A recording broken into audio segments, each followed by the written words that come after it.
হচ্ছে যে 7 জনকে মানে কোনো তাদের কোনো কথা বলতে না দেওয়াতেই দিয়েই আর কি 7 জনকে সাসপেন্ড করে দেওয়া হয়েছে। তাহলে এই ক্ষেত্রে স্টেট গভর্নমেন্ট এবারে তাদের স্টেট গভর্নমেন্টের স্টেপটা কি হবে? না না, দেখুন, যদি কেউ অন্যায় করে থাকে তারা স্টেটকে জানাতে পারত। যদি কেউ অন্যায় করে থাকে, হ্যাঁ, আমরা অ্যাকশান নিতে বাধ্য হয়েছি, কারণ ইলেকশন কমিশন বলেছে বলে, ভদ্রতা করে। তো এদের ইনভেস্টিগেশন হবে, সেখানে দেখা যাবে কি আছে না আছে। বাট তারা কাজ করবে, ইলেকট্রাল রোল ছাড়া অন্য কাজ, ভালো কাজই জেলায় করবে। তারা কেউ চাকরিচ্যুত হচ্ছে না, এবং যাকে ডিমোশন করবে তাকে আমরা প্রমোশন করব। নমস্কার, শুনলেন প্রথমটা ছিল 2-3 মাস আগেকার, যখন স্যার প্রক্রিয়া শুরু হয়েছে, চলছে। 2 জন ইআরও এবং 2 জন এইআরওকে তাদের বিরুদ্ধে এফআইআর করতে রাজ্যকে নির্দেশ পাঠিয়েছিল ইলেকশন কমিশন। তারা ভুলভাল কাজ করেছিলেন, ভুল আপলোড করছিলেন, নথি যাচাই ঠিক করে করছিলেন না, যাকে ইংলিশে বলে ডেরেলিকশন অফ ডিউটি। এটা চাইলে কমিশন নিজেও এফআইআর করতে পারত, কিন্তু সেটা করেনি ভদ্রতার খাতিরে।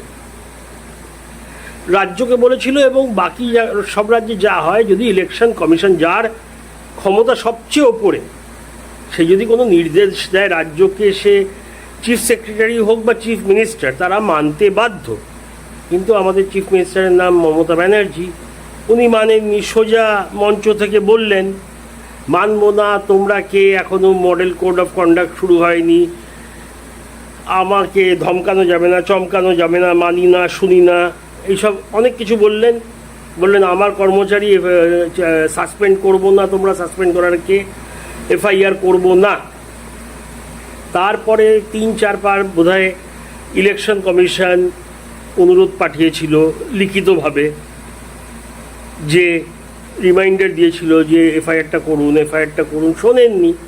তারপরে কমিশন ধৈর্য হারায়, চিফ সেক্রেটারিকে নন্দিনী চক্রবর্তীকে ডেকে পাঠান, নন্দিতা চক্রবর্তীকে ডেকে পাঠান দিল্লি কড়াভাবে, এবং উনি যান।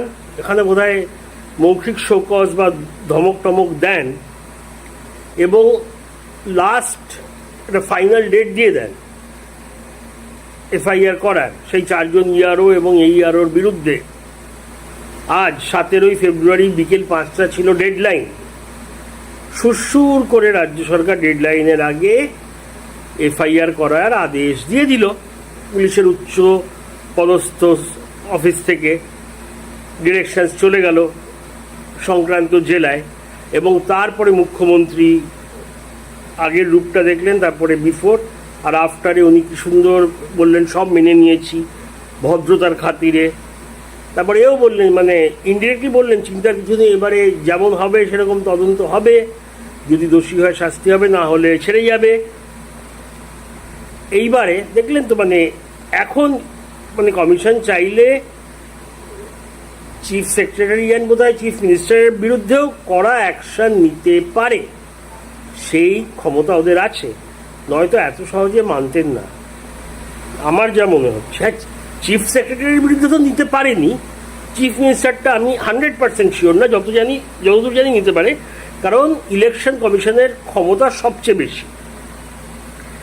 এইবার সব মানি না টানি না বেরিয়ে গেল। তবে উনি এও বলে দিলেন যে ওনারা চাকরিচ্যুত হননি, চাকরিতে থাকবেন, ইলেকশনের রোল করবেন না, আর ওনাদের যদি ডিমোশন মানে পদে থেকে নামিয়ে দেওয়া হয় যেই পদে আছে, উনি প্রমোশনের ব্যবস্থা করে দেবেন। এখানে কিন্তু এটা ভুল কথা বললেন। ইলেকশন ডিউটি থেকে সাসপেন্ড না, পুরো ডিউটি থেকে সাসপেন্ড, যতদিন তদন্ত চলবে। এখন তদন্ত শুধু এফআইআর না, তার সাথে তদন্ত চালাতে বলা হয়েছে। এবারে তদন্তে যদি দোষী প্রমাণ হয় তাহলে চাকরিও যেতে পারে। এখন সাসপেন্ডেড 30% মাইনে পাবেন। তো উনি যে বলছেন অন্য কাজ করবেন না, এখন করতে পারবেন না। আর হ্যাঁ, উনি প্রমোশন দেবেন কি দেবেন, তার জন্য তো ক্ষমতায় ফিরে আসতে হবে। কেন কিছুদিন পরে মডেল কোড অফ কন্ডাক্ট চালু হবে, এখন তো তদন্তও শুরু হয়নি। সাসপেন্ডেড, তদন্ত হবে, তারপরে সাসপেনশন উঠবে না চাকরি যাবে, এইসব দেখা যাবে। কিন্তু তার একটা এখন তো চলে আসবে মডেল কোড অফ কন্ডাক্ট, পুরো ক্ষমতা পুলিশ সব কিছু চলে যাবে কমিশনের হাতে। এবারে ভোটে জিতলে আবার ক্ষমতায় ফিরলে তখন দেখা যাবে উনি কি করতে পারেন। আর যদি দোষী সাব্যস্ত না হয় এই চারজন, চিন্তা নেই, দোষী সাব্যস্ত হলে উনি বোধহয় ম্যানেজ দিতে পারবেন, যেটা উনি ইনডিরেক্টলি বললেন। কিন্তু তার আগে তো ওনাকে ভোটে জিততে হবে। সব কিছুই টেকেন ফর গ্রান্টেড করা উচিত না যে আমি তো জিতে যাবই।